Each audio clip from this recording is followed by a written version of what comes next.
আসসালামু আলাইকুম প্রিয় দর্শক শ্রোতা, দেশ এবং প্রবাস থেকে যে যেখান থেকে আমার এই ভিডিওটি দেখতে পাচ্ছেন তাদের আন্তরিক শুভেচ্ছা অভিনন্দন। দেখতে পাচ্ছেন এই ভিডিওতে আমি ইন্দোনেশিয়ান স্মার্ট নেপিয়ার ঘাসের পরিপক্ক কাটিং কাটার দৃশ্য আপনাদের মাঝে উপস্থাপন করতেছি।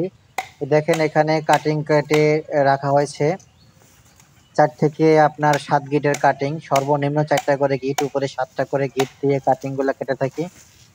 আর আপনারা জানেন ইন্দোনেশিয়ান স্মার্ট নেপিয়ার কাটিং থেকেই চারা উৎপন্ন হয়।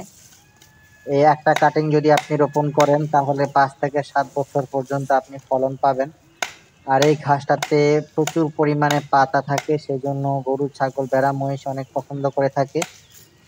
এই ঘাসটাতে রয়েছে 22 থেকে 25% প্রোটিন এবং রয়েছে 30% ভিটামিন। এই ঘাসটা ইন্দোনেশিয়া থেকে বাংলাদেশে আনা হয়েছে। সে সময় থেকে বাংলাদেশে বেশ প্রত্যেকটা জেলায় এই ঘাসটা কম বেশি সকল খামারিরা চাষ করেছেন এবং ভালো ফল পাচ্ছেন। যারা এখনো ঘাস চাষ করেননি, নতুন উদ্যোক্তা খামার প্রতিষ্ঠা করতে চান, সেসব ভাইদের বলতে চাই, আপনি আপনার জমিতে ইন্দোনেশিয়ান স্মার্ট নেপিয়ার ঘাসটা চাষ করুন। আপনি গবাদি পশুর কাঁচা ঘাসের যোগান নিশ্চিত করতে পারবেন।